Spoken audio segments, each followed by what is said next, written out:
어머니, 이게 무슨 짓이에요? 증여 취소라니요. 집도, 차도, 사업 자금도 다 돌려달라고요. 이미 그때 저한테 주신 거잖아요. 제 거라고요. 이거? 넌 그 돈 받을 자격 없어. 엄마를 요양원에 버린 놈이.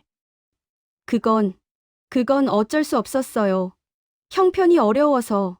너희 내외가 주말마다 골프 치러 나가는 거 내가 모를 줄 아니? 애미가 네가 명품 가방 몇 개씩 사들이는 것도 알아. 매달 1,000만 원씩 쓰면서 엄마 모실 돈은 없다고? 당장 나가. 다시는 오지 마라. 어머니, 그럼 저희는 어떻게 살아요? 오늘의 드라마 시작합니다. 시작하기 전에 좋아요, 구독 부탁드립니다. 어머니, 짐 다 챙기셨어요? 며느리 수진의 목소리가 밝게 울려 퍼졌다. 하지만 그녀의 손놀림은 기계적이었다. 옷가지들을 여행 가방에 집어넣으면서도 입가에는 묘한 미소가 걸려 있었다. 제주도 3박 4일인데 옷 넉넉히 가져가세요. 날씨가 변덕스럽다던데요. 가방 안에는 어머니의 약봉지들이 덜그럭거렸다. 혈압약, 당뇨약, 관절염약. 순덕의 일상을 채우는 것들이었다. 얘야 고맙다. 칠순을 넘긴 박순덕은 소파 끝에 조심스럽게 앉아 있었다. 무릎이 좋지 않아. 움직일 때마다 통증이 왔지만 오늘만큼은 그 통증도 잊힐 것 같았다. 민석이와 단둘이 여행이라니. 엄마, 정말 기대된다. 둘이 여행 가는 거 처음이잖니. 순덕의 손은 떨렸다. 설렘 때문이었다. 평생을 살면서 맏아들과 단둘이 여행을 가본 적이 없었다. 항상 바빴던 민석이 사업으로 바빴고 가족들과 시간을 보내기에도 바빴던 아들. 그 아들이 처음으로 자신만을 위한 시간을 내준 것이다. 그러게요. 어머니, 우리 민석 씨가 효자예요. 어머니 모시고 좋은데 구경시켜 드린대요. 수진의 목소리는 달콤했다. 하지만 그녀가 가방 지퍼를 잠글 때 그 눈빛은 어둡고 차가웠다. 마치 오래 기다려온 계획이 드디어 실행되는 것을 지켜보는 사람의 눈빛이었다. 맏아들 민석이와 함께 여행을 가는 것. 민석이는 순덕이 가장 사랑하는 아들이었습니다. 주위에 민석이 자랑을 늘어놓다 보면 어깨가 으쓱 올라갔어요. 민석이는 순덕에게 항상 똑똑하고 잘생기고 사업도 성공한 자랑스러운 아들이었어요. 근데 너희 어제 다퉜니? 어제 잠들기 전 잠시 화장실에 다녀오면서 큰 소리가 나는 안방을 보았던 순덕이었어요. 아, 아니에요. 그냥 아이 문제로 조금 얘기를 나눴는데 소리가 조금 컸나 봐요. 못 주무셨으면 죄송해요. 수진이 살짝 웃지만 입꼬리가 떨린다. 아, 어머니 손수건이 어디 있지? 수진은 황급히 자리를 피했습니다. 아이 문제로 요즘 고민이 많구나. 한참 육아에 신경 쓸 때이니. 그럴 수밖에. 사실 어제 문 밖으로 흘러나오는 소리가 수진이 민석이에게 크게 소리 지르는 것을 듣고 마음이 쓰인 순덕이었습니다. 이번에 여행에 다녀오면 내가 아이를 많이 봐주어야겠구나. 순덕은 민석을 걱정하며 짐 가방을 마저 챙겼습니다. 민석이 차 열쇠를 손에 들고 나타났습니다. 어머니, 자, 차에 타세요. 이제 공항으로 출발해야죠. 민석의 목소리는 평소보다 더 밝았습니다. 하지만 어딘가 어색했습니다. 마치 연기를 하는 사람처럼. 현관 앞에 서 있는 새하얀 SUV, 순덕이 민석이의 첫째 손주. 출산 선물로 사준 신상 외제차였어요. 어머니, 조심히 타세요. 민석이 순덕을 부축했습니다. 그래. 내 아들 너무 고맙구나. 순덕은 불편한 다리에도 신이 나서 단번에 차에 올라탔어요. 여보, 잠시만 와봐요. 아내 수진이 민석을 조심히 불렀습니다. 어젯밤에 어머니가 우리 하는 얘기를 들은 것 같은데 들킨 거 아니겠지? 수지는 민석을 째려보며 작게 얘기했어요. 그걸 들었으면 저렇게 신나셨겠어? 잘 모시고 올 테니까 걱정하지 마. 민석은 넌덜머리가 난다는 듯이 인상을 쓰며 대답했습니다. 아무튼 차질 없이 잘 처리하고 와. 다시 오시면 나 당신이랑 못 살아. 민석은 수진의 말을 무시하고 차로 돌아갔습니다. 어머니, 잘 다녀오세요. 배웅하는 며느리 수진의 목소리가 왜인지 모르게 들떠 있었습니다. 애미랑 싸우지 말고 잘 지내라. 요즘 저런 며느리도 없다더라. 육아 때문이면 내가 좀 거들어주리. 어머니, 그런 게 아니라. 됐어요. 그냥 가요. 민석은 속으로 할 말을 삼키고 시동을 켰습니다. 차가 출발했습니다. 순덕은 창밖을 보며 설렜어요. 거리의 나무들이 스쳐 지나가고 하늘은 맑았어요. 구름 한 점 없는 완벽한 날씨였습니다. 아들과 둘이 제주도라니. 남편과 10년 전 사별하고 쓸쓸하게 지내던 순덕이었습니다. 아들이 결혼하면서 서울에 집 해주는 것을 조건으로 아들 집에 들어와 3년 전부터 같이 살게 되었습니다. 하지만 왜인지 모르게 늘어가는 쓸쓸함과 공허함. 이번 여행이 순덕에게는 큰 의미가 있었습니다. 순덕의 평생 소원이 들어지는 기분이었어요. 시간이 흘렀습니다. 30분, 40분, 1시간. 차는 도심을 벗어나고 있었습니다. 높은 빌딩들이 사라지고 낮은 건물들이 나타났습니다. 그리고 점점 더 외곽으로, 더 한적한 곳으로 향했습니다. 순덕은 창밖의 풍경이 낯설어지는 것을 느꼈습니다. 이제 주변에는 건물도 보이지 않았습니다. 나무들만 빽빽하게 들어서 있었습니다. 순덕이 고개를 갸우뚱했습니다. 민서가, 공항 가는 길이 여기가 맞니? 가는 길이 이렇게 멀었나? 어머니, 잠깐 들를 데가 있어서요. 금방이에요. 민석이 대답했습니다. 순덕은 아들의 눈치를 보며 조용히 고개를 끄덕이고 앉아 있었어요. 간만에 나온 여행에 아들의 기분을 상하게 하고 싶지 않았어요. 차는 계속 달렸습니다. 이제 포장도로도 끝나고 비포장도로로 접어들었습니다. 차가 덜컹거릴 때마다 순덕의 몸이 흔들렸습니다. 무릎이 아팠습니다. 나무들이 더 우거졌습니다. 햇빛이 가려져서 차 안이 어두워졌습니다. 마치 터널 속으로 들어가는 것 같았습니다. 민서가, 길을 잘못 든 게 아니니? 정말 어디 가는 거야? 순덕의 목소리가 이제는 떨렸습니다. 곧 도착해요, 어머니. 민석의 목소리는 차가워졌습니다. 표정도 굳어 있고 눈은 앞만 보고 있었습니다. 30분쯤 더 가서 차가 멈췄어요. 순덕은 창밖을 내다봤습니다. 그리고 숨이 멎는 것 같았습니다. 거대한 철제 울타리가 눈앞에 펼쳐져 있었습니다. 높이가 3미터는 좋게 되어 보였습니다. 울타리 너머로 낡은 건물이 보였습니다. 회색빛 시멘트 건물 페인트가 벗겨진 벽, 깨진 창문들.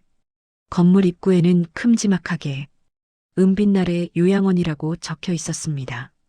요양원. 여기는 왜 온 거야?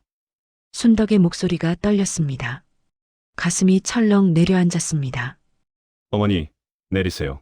민석이 차에서 내렸습니다. 그리고 순덕이 앉아있는 조수석 문을 열었습니다. 민석은 순덕을 끌어내기 시작했어요. 아이고, 민서가. 이게 무슨 짓이야? 순덕은 소리쳤습니다. 차 문을 붙잡으려 했지만 민석은 어머니의 팔을 거세게 잡아 끌었습니다. 어머니, 앞으로는 여기서 지내실 거예요. 우리는 더 이상 어머니 모실 수 없어요. 민석이 차갑게 말했습니다. 뭐? 그게 무슨 소리야? 솔직히 말씀드릴게요. 어머니, 더 이상 모시는 거 힘들어요. 민석은 트렁크를 열고 어머니의 가방을 꺼냈습니다. 던지듯이 땅에 내려놓았습니다. 쿵! 가방이 자갈밭에 떨어졌습니다. 아이도 이제 커서 제 방이 필요하고, 어머니도 집에 계시기 답답하시잖아요. 여기서 친구도 사귀시고, 넓은 정원에서 산책도 하시고, 여기가 더 좋을 거예요. 뭐라고? 이거 다 애미 생각이지. 수진이 때문이지. 아니, 난 절대 못 내린다. 순덕은 분해서 소리쳤습니다. 어머니, 소리 지르지 마세요. 수진이 생각 아니고요. 제 의견이었어요. 이미 다 정해진 일이에요. 여기 원장님께 말씀드렸어요. 어머니, 잘 모셔달라고. 민석은 이미 어쩔 수 없다는 듯 말했습니다. 민석아, 제발 나를 저기에 넣지 말아다오. 순덕은 민석의 팔을 붙잡으며 애원했어요. 무릎이 아팠지만 그런 건 느껴지지 않았습니다. 놓으세요, 어머니. 민석이 순덕의 손을 뿌리쳤습니다. 순덕이 민석의 힘에 옆으로 넘어졌습니다. 자갈이 손바닥을 긁었습니다. 피가 났습니다.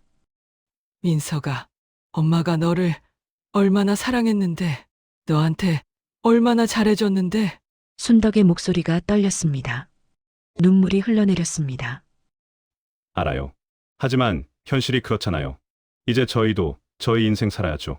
요즘 요양원도 잘 되어 있어요. 너무 서운하게 생각하지 마세요. 민석이 냉정하게 말했습니다. 그럼 민수한테라도 연락해줘. 둘째한테. 순덕의 마지막 희망이었습니다. 민수요? 민석이 비웃었습니다. 어머니가 그렇게 무시하던 민수한테요? 어머니가 어려서부터 그렇게 구박하셨잖아요. 이제 늙고 돈도 없는 어머니를 민수가 모시겠어요? 그 집 워낙 가난해서 오히려 연락하는 게 민폐예요. 순덕은 말문이 막혔어요. 사실이었습니다. 순덕은 민수에게 정말 못되게 굴었어요. 민석은 차에 올랐습니다. 시동을 걸었습니다. 민석아, 제발 민석아. 순덕이 차 쪽으로 달려갔습니다. 하지만 차는 이미 멀어지고 있었습니다. 흙먼지가 날렸습니다. 순덕의 얼굴을 덮었습니다. 차가 시야에서 사라졌습니다. 순덕은 그 자리에 주저앉았습니다. 너가 어떻게 나한테 그래? 이럴 수는 없는 거야. 순덕이 혼잣말처럼 중얼거렸습니다. 목소리는 떨렸고 눈물은 멈추지 않았습니다. 평생 사랑했던 아들, 모든 걸 다 해준 아들, 그 아들이 자신을 버렸습니다. 요양원 직원이 나왔어요. 어머님, 들어가시죠. 방 준비돼 있어요. 직원이 순덕을 부축했습니다. 순덕은 비틀거리며 요양원 안으로 들어갔어요. 긴긴 복도를 지나 작은 방으로 갔습니다. 작은 방에 6인실이었어요. 들어가자마자 순덕은 숨이 막히는 기분이었습니다. 자리에는 좁고 오래된 침대 한 개와 캐비닛, 그게 전부였습니다. 여기서 살라고. 순덕은 충격에 중얼거렸습니다. 어머님, 식사는 하루 3끼 제공되고요. 간호사가 매일 건강 체크해요. 여기서 편하게 지내시면 되세요. 직원이 웃으며 말했습니다. 하지만 그 웃음에는 온기가 없었습니다. 업무적인 웃음이었습니다. 직원이 나가고 순덕은 병실을 둘러봤어요. 각 침대마다 할머니들이 누워 있었습니다. 5명의 할머니들 모두 움직이지 않았습니다. 눈동자만 굴려 새로 온 사람을 쳐다볼 뿐이었습니다. 맞은편 침대에 할머니 하나가 중얼거렸습니다. 에휴 버렸구만 버렸어. 다른 할머니가 말했습니다. 자식들 잘해줘봐야 아무 소용없다니까. 순덕은 아무 소리도 귀에 들어오지 않았습니다. 아니, 애써 듣는 척하지 않았습니다. 창밖을 봤어요. 철조망이 쳐져 있었습니다. 높은 철조망, 감옥 같았어요. 아까 보았던 맑은 날은 어디 가고 눈앞이 흑백의 세상으로 보였습니다. 순덕은 침대에 앉아 울었습니다. 한참을 울었어요. 간병사의 도움을 받아 짐을 정리하고 순덕은 저녁이 되어서야 겨우 자리에 누웠습니다. 저녁밥으로 나온 콩나물국과 나물 반찬은 속이 꽉 막혀 쳐다보지도 못하고 그대로 물렸습니다. 밤이 되었습니다. 불이 꺼졌습니다. 방 안이 어두워졌습니다. 순덕은 휴대폰을 꺼냈습니다. 화면이 밝게 빛났습니다. 민석의 번호를 찾았습니다. 손가락을 번호 위에 올렸습니다. 하지만 누를 수가 없었습니다. 전화를 걸어봤자 뭐가 달라질까? 아들은 자신을 버렸습니다. 휴대폰을 끄고 다시 침대에 누웠습니다. 눈을 감았습니다. 하지만 잠이 오지 않았습니다. 밤은 길고 어두웠습니다. 순덕은 이제 더 이상 나올 눈물도 없었습니다. 뜬 눈으로 밤을 지새고 새벽같이 아침밥이 나왔습니다. 맞은편 할머니들도 밥은 먹는 둥 마는 둥 눈에 초점이 없이 방만 쳐다보고 있었습니다. 순덕은 그러다 문득 민수 생각이 났습니다. 둘째 아들 민수. 민수는 순덕이 별로 좋아하지 않는 아들이었습니다. 민석이가 1등이면 민수는 꼴등이었습니다. 민석이가 좋은 대학에 가면 민수는 전문대에 갔습니다. 민석이가 대기업에 취직하면 민수는 작은 회사에 다녔습니다. 순덕은 늘 민수를 비교했습니다. 게다가 결혼도 마음에 안 드는 여자와 했습니다. 가난한 집안 출신이었거든요. 하지만 민수는 언제나 착하고 성실했어요. 집에서 구박대기 역할이어도 늘 웃는 얼굴이었어요. 매 명절마다 엄마를 보러 찾아왔어요. 민수야, 엄마가 미안하다. 순덕이 중얼거렸습니다. 떨리는 손으로 휴대폰을 꺼냈어요. 민수 번호를 찾았습니다. 몇 년 동안 먼저 전화해 본 적이 없는 번호. 항상 민수가 먼저 전화했습니다. 아니다. 아니야. 염치도 없지. 내가 어떻게 민수한테 전화를 해? 하지만 순덕은 지옥 같은 이곳에서 벗어나고 싶었습니다. 미칠 것 같았습니다. 순덕은 떨리는 손으로 전화를 걸었습니다. 신호음이 울렸어요. 한 번, 두 번, 세 번. 여보세요? 어머니? 민수의 놀란 듯한 목소리가 들렸습니다. 순덕은 목이 메었어요. 민수야. 엄마야. 어머니? 무슨 일 있으세요? 민수가 놀란 목소리로 물었습니다. 그래. 엄마다. 순덕이 울먹였습니다. 어머니, 울고 계신 거예요? 무슨 일이에요? 민수의 목소리에 걱정이 묻어났어요. 민수야. 엄마가. 순덕은 말을 잇지 못했습니다. 눈물만 쏟아졌어요. 어머니, 진정하시고 천천히 말씀해 보세요. 무슨 일이에요? 민수야. 엄마가 요양원에 있어. 형이 엄마를 버렸어. 순덕이 떨리는 목소리로 말했습니다. 전화기 너머로 침묵이 흘렀어요. 길고 무거운 침묵. 어머니, 지금 어디세요? 요양원 이름 알려주세요. 민수의 목소리가 단호해졌습니다. 은빛날에 요양원이야 경기도. 알겠습니다. 지금 바로 갈게요. 30분만 기다리세요. 민수야. 엄마가 미안하다. 엄마가 너한테 그렇게 못되게 굴었는데 너에게 밖에 연락할 곳이 없었어. 순덕의 목소리가 떨렸습니다. 어머니, 그런 말씀 하지 마시고 잠시만 기다려주세요. 금방 가요. 민수의 말에 순덕은 또 울었습니다. 이번에는 고마워서 우는 거였어요. 순덕은 전화를 끊고 침대에서 일어났습니다. 캐비닛을 열어 옷가지들을 다시 가방에 넣기 시작했습니다. 창밖을 보며 민수를 기다렸어요. 민수가 올까? 정말 올까? 혹시 오지 않으면 어쩌지? 순덕의 마음이 불안했습니다. 시간이 천천히 흘렀습니다. 1분이 1시간 같았습니다. 정확히 28분 후 낡은 경차 한 대가 요양원 앞에 멈췄습니다. 민수가 급하게 차에서 내렸어요. 옆에서 여자도 함께 내렸습니다. 민수의 아내 은주였어요. 순덕은 문을 열고 복도로 나갔습니다. 어머니, 복도 저 끝에서 민수가 달려왔습니다. 민수가 순덕을 꼭 껴안았습니다. 어머니, 괜찮으세요? 민수야. 순덕이 민수의 눈을 쳐다보지도 못하고 울었습니다. 민수도 눈시울이 붉어졌습니다. 어머니, 저희 집으로 가요. 저희가 모실게요. 민수가 어머니를 부축했습니다. 근데 너희 집은 좁잖니. 엄마가 가면 불편할 텐데. 순덕이 걱정하며 물었습니다. 괜찮아요, 어머니. 저희 집이 작아도 어머니 충분히 모실 수 있어요. 은주가 웃으며 말했습니다. 순덕이 늘 무시했던 며느리였어요. 가난하다고 학벌이 낮다고 무시했던 여자. 은주야. 미안해. 엄마가 너한테 못되게 굴었는데. 어머니, 그런 말씀 마세요. 저는 다 잊었어요. 은주가 어머니의 손을 잡았습니다. 따뜻한 손이었어요. 민수와 은주는 어머니의 짐을 챙겼습니다. 곧바로 요양원 퇴원 수속을 밟았어요. 퇴원하시는 거예요? 직원이 물었습니다. 네, 제가 어머니 모시고 갈 겁니다. 보호자분이 맡기셨는데 동의 없이 퇴원해도 괜찮을까요? 제가 보호자예요. 어머니, 아들이고요. 제가 모시고 갈게요. 민수가 단호하게 말했습니다.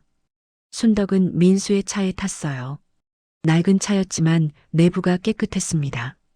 은주가 어머니 모시고 온다고 깨끗이 닦더라고요. 은주는 멋쩍은 듯이 웃었습니다. 고맙다. 은주야. 차가 출발했습니다. 창밖을 봤습니다. 나무들이 지나갔습니다. 하늘이 보였습니다. 같은 하늘인데 이제는 색이 달라 보였습니다. 맑고 푸르렀습니다. 순덕은 창밖을 보며 생각했어요. 내가 정말 바보였구나. 진짜 효자가 누군지 몰랐어. 민석이는 겉만 번지르르 했습니다. 좋은 차 타고 좋은 집 살고 돈은 많이 벌었지만 마음은 차가웠습니다. 민수는 가난했어요. 낡은 차 타고 작은 집 살고 돈은 별로 없었지만 마음이 따뜻했어요. 순덕은 이제야 알았습니다. 뭐가 중요한지를요. 민수의 집에 도착했어요. 작은 빌라였습니다. 2층짜리 낡은 건물. 순덕이 늘 무시했던 집이었어요. 갑자기 모시게 돼서 집이 조금 어수선해요. 민수가 어머니를 안방으로 안내했습니다. 안방은 작았습니다. 하지만 깨끗했습니다. 이불은 햇볕 냄새가 났습니다. 민수야, 너희는 어디서 자니? 저희는 거실에서 잘게요. 어머니가 안방 침대를 쓰세요. 안 돼. 너희가 안방 써야지. 어머니, 괜찮아요. 저희는 젊으니까요. 민수가 웃으며 말했습니다. 순덕은 가슴이 찡했어요. 이렇게 좋은 아들을 왜 몰라봤을까? 저녁이 되었습니다. 은주가 부엌에서 음식을 준비했습니다. 작은 부엌, 낡은 가스레인지. 하지만 은주는 정성껏 음식을 만들었습니다. 된장찌개가 보글보글 끓었습니다. 계란말이를 부쳤습니다. 김치를 꺼내 담았습니다. 어머니, 입맛이 맞으실지 모르겠어요. 은주가 어머니 앞에 밥을 놓았습니다. 고맙다. 은주야, 순덕이 숟가락을 들었어요. 된장찌개를 한 입 먹었습니다. 맛있다. 순덕의 눈에 눈물이 맺혔어요. 오랜만에 먹어보는 따뜻한 밥이었습니다. 민석이 집에서는 늘 혼자 먹었어요. 음식물 쓰레기 나오는 게 싫다며 인스턴트 반찬에 수진이는 아이를 핑계로 매번 따로 먹었어요. 어머니랑 같이 먹기 싫다고 했거든요. 하지만 민수네 집에서는 달랐습니다. 민수, 은주와 함께 식탁에 앉아 밥을 먹었어요. 어머니, 마지막으로 건강검진은 언제 받으셨어요? 내일 저랑 같이 병원에 가요. 민수가 물었습니다. 엄마는 괜찮아. 돈 아깝잖니. 어머니, 건강이 제일 중요해요. 내일 꼭 가세요. 민수가 단호하게 말했습니다. 어머니는 고개를 끄덕였어요. 가슴이 따뜻해졌습니다. 그렇게 며칠이 지났어요. 순덕은 민수 집에서 편안하게 지냈습니다. 민수와 은주는 어머니를 정성껏 모셨어요. 아침마다 은주가 따뜻한 차를 끓이며 도란도란 얘기를 하고 민수는 매일 퇴근하면 어머니 방에 들러 안부를 물었어요. 순덕은 행복했습니다. 평생 이런 대접을 받아본 적이 없었어요. 민석이 집에서는 짐 취급받았는데 여기서는 가족으로 대해줬습니다. 한 달쯤 지났을 때 어머니는 결심했어요. 어느 날 저녁 순덕이 민수 내외를 불렀습니다. 민수야, 엄마가 할 말이 있어. 네. 어머니, 뭐 필요하신 거 있으세요? 민수가 앉았습니다. 은주도 따라 옆에 앉았습니다. 엄마가 사실 돈이 좀 있단다. 네? 돈이요? 민수가 놀라서 물었습니다. 응. 엄마가 강남에 건물 하나 가지고 있어. 너희 아버지가 돌아가시기 전에 사둔 거야. 어머니의 말에 민수와 은주가 눈이 커졌습니다. 강남의 건물이요? 그래, 100억 정도는 돼. 월세 수입만 매달 3천만 원 나와. 순덕이 담담하게 말했습니다. 민수와 은주는 말을 잇지 못했어요. 입이 떡 벌어졌습니다. 어머니, 그동안 왜 이렇게 힘들게 사셨어요?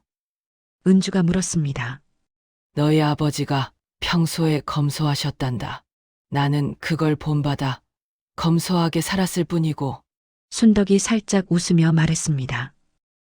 형은 그거 아세요? 민수가 물었습니다. 너희 형은 몰라. 순덕이 쓸쓸하게 웃었습니다. 너에게는 미안하지만 너희 형한테 지금껏 집 사주고 차도 사주고 사업 자금도 대줬어. 지금은 내가 돈이 없는 줄 알고 있어. 순덕이 한숨을 쉬었습니다. 엄마가 바보였어. 형만 챙기고 너는 무시했지. 정말 미안하다. 민수야. 어머니, 민수의 눈에 눈물이 맺혔습니다. 근데 이제 알았어. 누가 진짜 내 아들인지. 민수야, 은주야, 너희한테 그 건물 물려줄게. 순덕의 말에 민수가 놀라 손을 저었습니다. 안 돼요. 어머니, 그건 형과 너희 형은 그럴 자격 없어. 엄마를 버린 놈한테 줄 것 없어. 순덕이 단호하게 말했습니다. 민수야, 엄마 말 들어. 이게 엄마 마지막 결정이야. 어머니가 민수의 손을 잡았습니다. 엄마가 변호사 선임할 거야. 유언장 새로 쓸 거고. 민석이한테 준 거 다 회수할 거야. 어머니, 그러면 형은 그 녀석은 자기 힘으로 살아가 보라고 해. 순덕의 눈빛이 차가웠습니다. 다음 날 순덕은 대형 로펌을 찾았습니다. 변호사님, 제 얘기 좀 들어주세요. 변호사를 만나 그간 있었던 모든 걸 설명했어요. 민석에게 준 것들, 요양원에 버려진 일, 민수가 구해준 일. 변호사는 고개를 끄덕였습니다. 어머님, 가능합니다. 증여 취소 사유가 명확하니까요.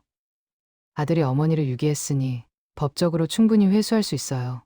민법 제556조 증여자의 해제권 조항에 해당합니다. 그럼 바로 진행해 주세요. 순덕이 단호하게 말했습니다. 순덕은 모든 준비를 마쳤습니다. 빠르고 철저하게. 그 사이 순덕은 민수 집에서 계속 지냈어요. 얼마 전 받았던 건강검진 결과 이전 식습관으로 인한 골다공증과 영양 부족이 있었지만 민수와 은주의 보살핌 덕에 금방 기력을 회복했습니다. 어머니 무릎도 수술하셔서 저희랑 여기저기 놀러 다녀요. 민수가 순덕을 보챘습니다. 무릎 수술을 하기 위해 병원 예약도 해두었습니다. 민수는 쉬는 날이면 어머니를 모시고 나가 산책을 했어요. 2주 후 민석의 집에 등기우편이 도착했습니다. 법원 봉투, 두껍고 무거운 봉투. 민석은 그 봉투를 보고 가슴이 철렁했습니다. 봉투를 뜯었습니다. 증여 취소 청구의 건. 민석의 손이 떨렸습니다. 서류를 읽었습니다. 민석은 그 서류를 보고 경악했어요. 뭐야, 이게 도대체 무슨 소리야? 어머니는 요양원에 있는데. 민석이 소리쳤습니다. 여보, 무슨 일이에요? 이것 좀 봐. 민석이 서류를 수진에게 던지듯 내밀었습니다. 수진이 서류를 읽었습니다. 얼굴이 하얗게 변했습니다. 어머니가 증여 취소한대요. 집도, 차도, 사업 자금까지 다 돌려달래요. 안 그러면 강제 집행한대요. 수진이 떨리는 목소리로 말했습니다. 말도 안 돼. 그건 이미 내 거라고. 민석이 분노했습니다. 서류를 구겼습니다. 여보, 어떡해요? 어머니가 이거 다 뺏어가면 우리는 어디서 살아요? 이 노인네가 노망이 들었나? 돌려줄 수 없어. 절대 안 돼. 민석이 휴대폰을 들었습니다. 어머니 번호를 찾았어요. 하지만 번호가 바뀌었습니다. 젠장. 민석은 친척에게 전화했어요. 어머니가 어디 있는지 알아냈습니다. 민수 집이었어요. 민수 집이요. 민수 이 새끼가. 민석이 이를 갈았습니다. 다음 날 민석과 수지는 민수 집으로 찾아갔어요. 화가 잔뜩 나 있었습니다. 민석은 주먹을 쥐고 수지는 눈이 충혈되어 있었습니다. 초인종을 마구 누르며 문을 쾅쾅 두드렸어요. 은주가 문을 열었습니다. 아주버님? 어머니, 어디 계셔? 민석이 은주를 밀치고 들어왔습니다. 수진이 뒤따라 들어왔습니다. 이게 무슨 소란이야? 순덕이 안방에서 나왔어요. 어머니, 이게 무슨 짓이에요? 민석이 어머니의 어깨를 붙잡고 소리쳤습니다. 무슨 짓이라니? 순덕의 목소리는 차갑고 단호했습니다. 증여 취소라니요. 집도, 차도, 사업 자금도 다 돌려달라고요. 그래. 당장 내 돈 내놓아라. 그게 무슨 말씀이세요? 이미 그때 저한테 주신 거잖아요. 제 거라고요. 네 거? 넌 그 돈 받을 자격 없어. 엄마를 요양원에 버린 놈이.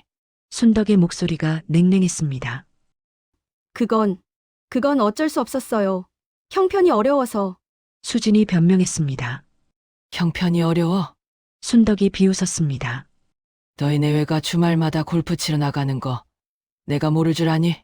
애미가 내가 명품 가방 몇 개씩 사들이는 것도 알아. 매달 1,000만 원씩 쓰면서 엄마 모실 돈은 없다고? 수진의 얼굴이 붉어졌습니다. 말문이 막혔습니다. 어머니, 제발요. 한 번만 기회를 주세요. 민석이 무릎을 꿇으려고 했습니다. 이제 와서 용서를 바라지 마라. 너희는 꼴도 보기 싫어. 순덕이 민석을 밀쳤어요. 넌 자격도 없어. 내 아들 자격도, 내 재산 받을 자격도. 어머니! 당장 나가. 다시는 오지 마라. 어머니, 그럼 저희는 어떻게 살아요? 수진이 엉엉 울며 순덕의 바지가랑이를 잡았습니다. 어디 너희 힘으로 잘 살아봐. 순덕의 말에 민석이 민수를 노려봤습니다. 너 때문이야. 네가 어머니를 꼬드긴 거지. 민석이 민수에게 달려들었어요. 형, 민수가 피할 틈도 없이 민석이 멱살을 잡았습니다. 너 때문에 내 인생이 망했어. 형, 진정 좀 해. 난 어머니를 모시고 온 것뿐이야. 다 계획했겠지. 넌 항상 어머니를 미워했잖아. 민석이 소리쳤습니다. 맞아. 어머니가 미웠지. 민수의 목소리가 떨렸습니다. 민석의 말에 민수는 옛 생각이 난 듯 눈에 눈물이 고였어요. 하지만 결국 사랑받고 자란 형은 어머니를 버렸지. 너가 뭘 알아? 알아. 나는 평생 엄마에게 사랑받지 못하고 자랐지만 나에게 엄마는 오로지 하나뿐인 내 어머니야. 늦었지만 이제라도 서로 행복하게 살면 돼. 민수는 어머니의 손을 잡으며 떨리는 목소리로 얘기했어요. 순덕은 민수의 말에 눈물을 닦으며 민수의 손을 꽉 잡았어요. 기재 더 이상은 못 참는다. 민석이 당장 이 집에서 나가라. 너는 내 아들이 아니야 이제. 어머니가 최후 통첩을 했습니다. 민석은 이를 갈며 집을 나갔어요. 문을 쾅 닫고 갔습니다. 순덕이 주저앉았어요. 민수가 어머니를 부축했습니다. 어머니, 괜찮으세요? 괜찮아. 이제 다 끝났어. 순덕이 눈물을 흘렸습니다. 슬픔과 안도가 섞인 눈물이었어요. 며칠 후 변호사는 일을 빠르게 진행했습니다. 법원은 순덕의 손을 들어줬습니다. 증여 취소 사유가 명확했습니다. 민석은 하루아침에 모든 걸 잃었습니다. 아파트는 경매로 넘어갔습니다. 차는 압류됐고 사업은 망했습니다. 그리고 아내 수지는 민석을 떠났어요. 당신이랑은 더 이상 못 살아요. 아이와 저는 살기를 찾을 거예요. 수지는 이혼을 요구했습니다. 그리고 막대한 양육비를 청구했습니다. 민석은 결국 혼자가 됐어요. 빈털터리로요. 작은 원룸으로 이사했습니다. 반지하, 습하고 어두운 방, 일자리를 찾아야 했습니다. 하지만 나이도 많고 경력도 애매했습니다. 쉽지 않았습니다. 그러던 어느 날 민석은 길을 걷다가 민수를 봤어요. 둘이 함께 산책하고 있었어요. 어머니는 건강해 보였습니다. 그리고 행복해 보였습니다. 민수도 웃고 있었어요. 민석은 그 모습을 멀리서 바라봤습니다. 발이 땅에 박힌 것처럼 움직이지 않았습니다. 가슴이 아팠어요. 자기가 버린 것들, 어머니의 사랑, 가족의 따뜻함. 그걸 민수가 가지고 있었습니다. 민석은 자신의 모습을 돌아봤습니다. 낡은 옷, 더러운 신발, 초라한 모습 후회했습니다. 깊이 절절하게. 하지만 이미 늦었어요. 민석은 고개를 돌려 걸어갔습니다. 쓸쓸하고 외로운 뒷모습이었어요.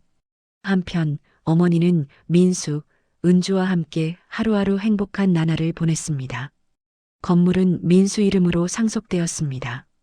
유언장도 새로 작성했습니다. 민수는 여전히 성실하게 일했어요. 돈이 생겨도 변하지 않았습니다. 어머니를 더 잘 모셨어요. 은주도 마찬가지였습니다. 이제는 매 식사마다 어머니께 좋은 음식을 해드릴 수 있다며 좋아했어요. 순덕은 생각했습니다. 이제야 진짜 가족을 찾았다고, 늦었지만 행복하다고. 어느 날 저녁 어머니는 민수와 은주에게 말했어요. 고맙다. 너희들 이렇게 못난 엄마를 받아줘서. 아니에요. 어머니, 당연한 일이에요. 민수가 웃으며 말했습니다. 아니야. 당연하지 않아. 엄마가 너한테 그렇게 못되게 굴었는데. 어머니, 다 지난 일이에요. 이제 우리 행복하게 살아요. 은주가 어머니의 손을 잡았습니다. 순덕은 두 사람을 바라봤어요. 눈물이 났습니다. 행복해서 우는 눈물이었어요. 순덕은 평생을 살며 처음으로 깨달았습니다. 진짜 행복이 무엇인지를요. 그리고 그 행복을 민수와 은주가 선물해줬습니다. 늦었지만 늦지 않았습니다. 아직 시간이 있었어요. 함께할 시간이요. 순덕은 웃었습니다. 민수와 은주도 웃었어요. 그렇게 그들의 새로운 시작이 펼쳐졌습니다. 마음 깊은 효자와 어머니의 새로운 앞날을 응원하신다면 구독과 좋아요 부탁드립니다.